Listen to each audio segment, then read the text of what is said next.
ഇന്ന് 2015 ഫെബ്രുവരി 16 1190 കുംഭമാസം 4. പത്രങ്ങളിലെല്ലാം പ്രധാനമായിട്ട് വന്നിരിക്കുന്ന വാർത്ത നമ്മുടെ പാകിസ്ഥാനെതിരെ ഇന്ത്യയുടെ വിജയത്തെ കുറിച്ചാണ്. ഇതിൽ കൊടുത്തിട്ടുണ്ട്, ഇന്ത്യക്ക് മുന്നിൽ പാകിസ്ഥാന് വീണ്ടും അടിയറവ് എന്ന് പറഞ്ഞിട്ടാണ്. ലോകകപ്പിൽ ഇന്ത്യയോട് പാകിസ്ഥാന്റെ 6ാം തോൽവി, വിരാട് കോഹ്ലിക്ക് സെഞ്ചുറി, കളിയിലെ കേമൻ എന്ന് പറഞ്ഞിട്ടാണ് കൊടുത്തിരിക്കുന്നത്. നമുക്ക് ന്യൂസിലേക്ക് പോകാം. അഡ്ലൈഡ് ഏകദിന ലോകകപ്പിൽ ഇന്ത്യയെ തോൽപ്പിക്കുകയെന്ന പാകിസ്ഥാന്റെ മോഹം ഒരിക്കൽ കൂടി പൊലിഞ്ഞു. അഡ്ലൈഡ് ഓവലിൽ നടന്ന ലോകകപ്പ് ബി ഗ്രൂപ്പ് മത്സരത്തിൽ ഇന്ത്യ 76 റൺസിന് അയൽക്കാരെ മുട്ടുകുത്തിച്ചു. ലോകകപ്പിൽ മുമ്പ് 5 തവണ ഏറ്റുമുട്ടിയപ്പോഴും പാകിസ്ഥാൻ ഇന്ത്യയോട് തോറ്റിരുന്നു.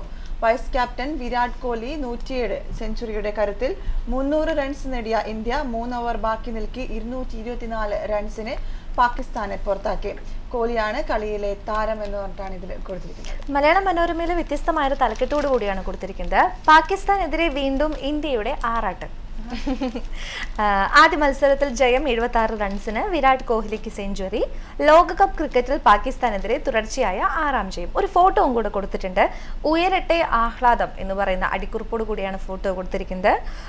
ലൈഡിൽ ലോകകപ്പ് ക്രിക്കറ്റ് മത്സരത്തിനിടെ പാകിസ്ഥാന്റെ ഷാഹിദ് അഫ്രീദിയുടെ ക്യാച്ച് എടുത്ത ഇന്ത്യൻ ഉപനായകൻ വിരാട് കോഹ്ലിയെ സഹതാരങ്ങളായ സുരേഷ് റെയ്ന, രവീന്ദ്ര ജഡേജ എന്നിവർ എടുത്തുയർത്തിയിട്ടുള്ള ഒരു ഫോട്ടോ ആണ് കൊടുത്തിരിക്കുന്നത്. ശരിക്കും ആവേശം തുളുമ്പുന്നൊരു മത്സരം തന്നെയായിരുന്നു ഇന്നലെ നടന്നത്.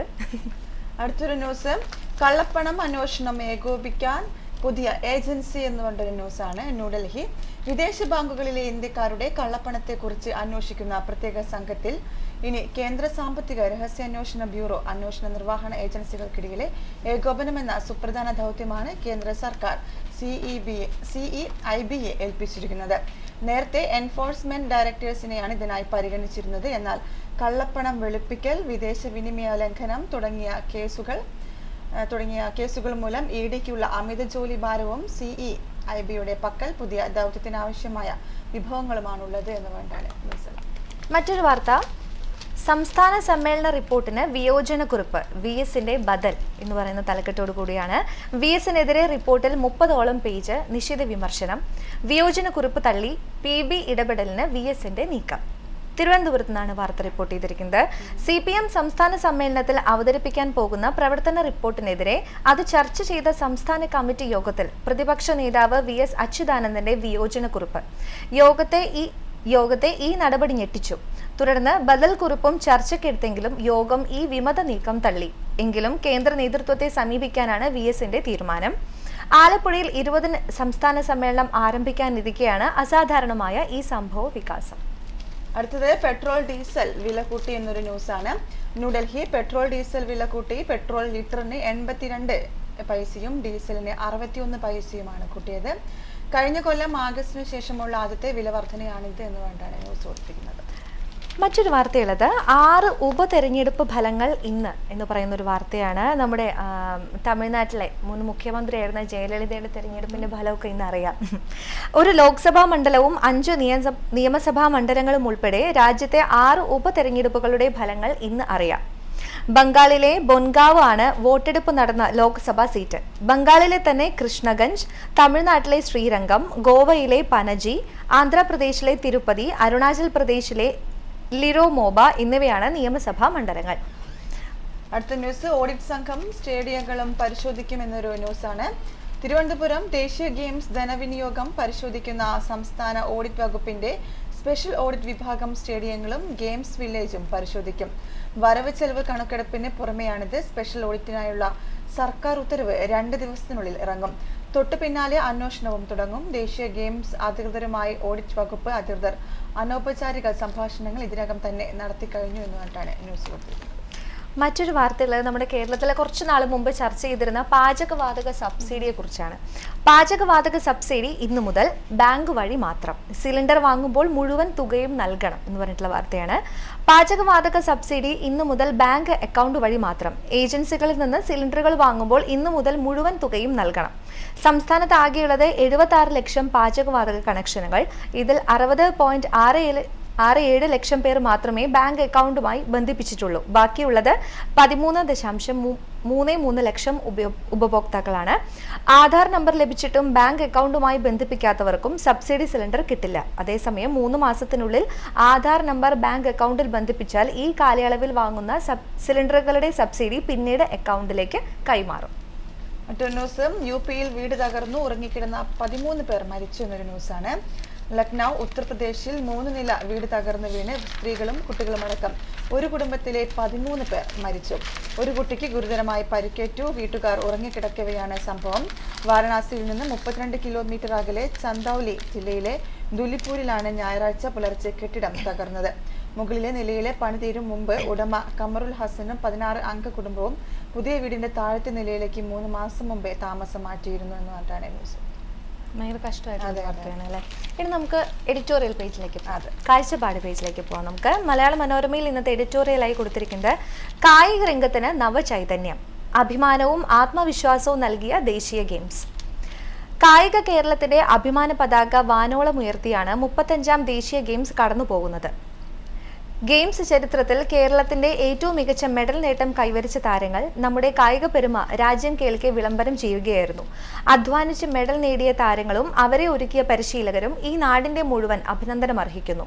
27 വർഷങ്ങൾക്ക് ശേഷം ഇവിടെ എത്തിയ മഹാമേളയെ കുറ്റമറ്റ ആതിഥേയത്വം കൊണ്ട് ചരിത്രമാക്കിയ സംഘാടകരെയും നമുക്ക് അഭിവാദ്യം ചെയ്യാം.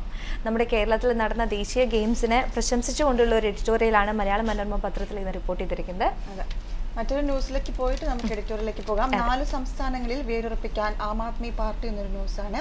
ഡൽഹിയിലെ അത്യുജ്വല വിജയത്തിന്റെ പശ്ചാത്തലത്തിൽ അടുത്ത 5 വർഷം കൊണ്ട് ചുരുങ്ങിയത് 4 സംസ്ഥാനങ്ങളിൽ ശക്തമായ സാന്നിധ്യം ഉറപ്പിക്കാൻ ആം ആദ്മി പാർട്ടി ലക്ഷ്യമിടുന്നു. പ്രാദേശിക പാർട്ടികളുമായി ഉണ്ടാക്കാതെ തന്നെ ദേശീയ രാഷ്ട്രീയത്തിലെ മുഖ്യശക്തിയായി വളരാനാണ് AAPയുടെ ദീർഘകാല പദ്ധതിയെന്ന് പാർട്ടിയുടെ മുതിർന്ന നേതാവ് യോഗേന്ദ്ര യാദവ് പറഞ്ഞു എന്നാണ് ന്യൂസ്. നമുക്ക് നമ്മുടെ എഡിറ്റോറിയൽ പേജിലേക്ക് പോകാം. ഇന്നത്തെ മാതൃഭൂമിയിലെ എഡിറ്റോറിയൽ, താരങ്ങൾ വാക്കുപാലിച്ചു, ഇനി സർക്കാരിന്റെ ഊഴം എന്ന് പറഞ്ഞൊരു ന്യൂസാണ്, റിപ്പോർട്ടാണ് കൊടുത്തിരിക്കുന്നത്. രാജ്യത്തെ ഏറ്റവും മികച്ച കായിക സംസ്ഥാനം കേരളം തന്നെ എന്ന ഉറച്ച പ്രഖ്യാപനമായിരുന്നു തിരുവനന്തപുരത്ത് ശനിയാഴ്ച സമാപിച്ച 35ാമത് ദേശീയ ഗെയിംസ്.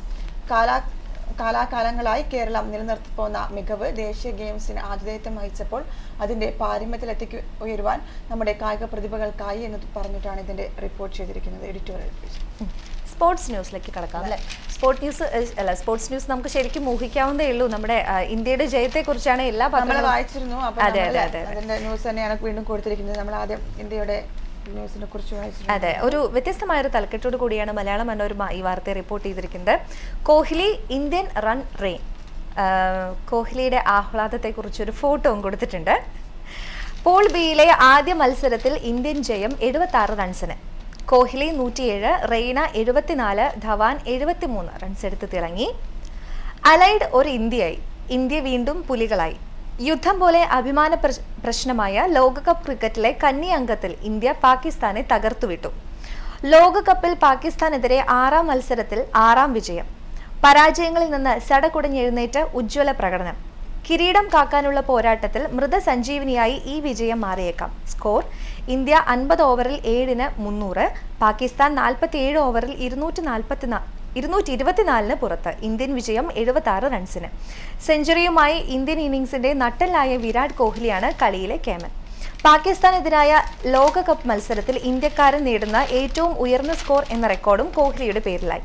2003 ലോകകപ്പിൽ സച്ചിൻ ടെണ്ടുൽക്കർ നേടിയ 98 റൺസ് എന്ന റെക്കോർഡാണ് കോഹ്ലി തിരുത്തിയത്.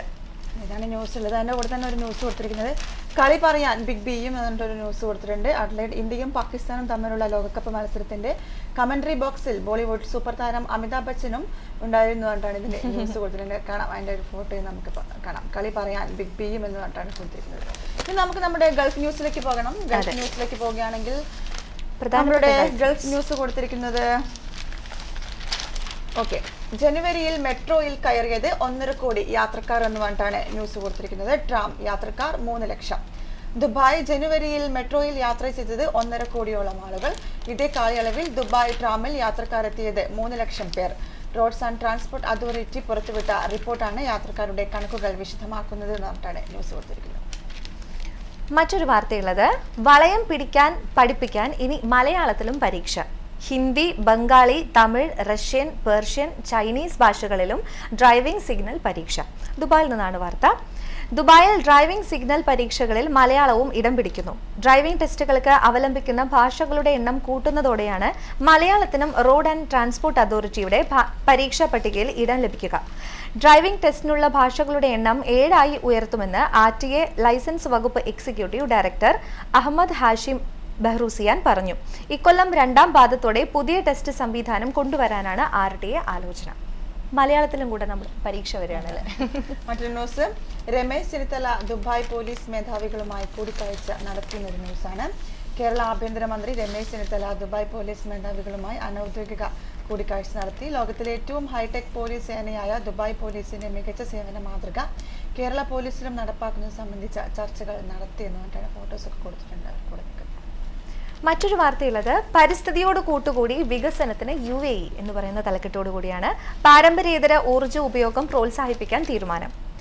ഊർജ്ജ മേഖലയിൽ പരിസ്ഥിതി സൗഹൃദ പദ്ധതികൾ കൂടുതൽ ഫലപ്രദമാക്കാൻ ശ്രമങ്ങളുമായി UAE സർക്കാർ. വികസനവും പരിസ്ഥിതി സംരക്ഷണവും സന്തുലിതമായി മുന്നോട്ട് കൊണ്ടുപോകാവുന്ന വിധത്തിലാണ് പദ്ധതികൾ. വൈദ്യുതി ജലവിതരണ കമ്പനിയായ ദീവ ഇതുമായി ബന്ധപ്പെട്ട് പദ്ധതി ലക്ഷ്യങ്ങളിലും മാറ്റം വരുത്തി. ദുബായ് ഇന്റഗ്രേറ്റഡ് എനർജി സ്ട്രാറ്റജി 2030 പ്രകാരം ഊർജ്ജ മേഖലയിൽ പാരമ്പര്യേതര ഊർജ്ജ ഉപയോഗം 2020 1%, 2030 5%-മായി വർദ്ധിപ്പിക്കാനായിരുന്നു ലക്ഷ്യമിട്ടത്. എന്നാൽ കഴിഞ്ഞ മാസം നടന്ന ഭാവി ഊർജ്ജ ലോക ഉച്ചകോടിയിൽ ലക്ഷ്യത്തിൽ മാറ്റമുള്ളതായി ദീവ MDയും CEO-യുമായ സയ്യിദ് മുഹമ്മദ് അൽ തായർ പ്രഖ്യാപിച്ചു. ഇതാണ് മറ്റൊരു വാർത്തയുള്ളത്. മറ്റൊരു ന്യൂസുള്ളത്, ലോകകപ്പ് എത്തി, ക്രിക്കറ്റ് വിപണി സജീവം എന്നൊരു ന്യൂസാണ് കൊടുത്തിരിക്കുന്നത്. ലോകകപ്പ് തുടങ്ങിയതോടെ ക്രിക്കറ്റ് വിപണിയും സജീവമായിരിക്കുകയാണ്.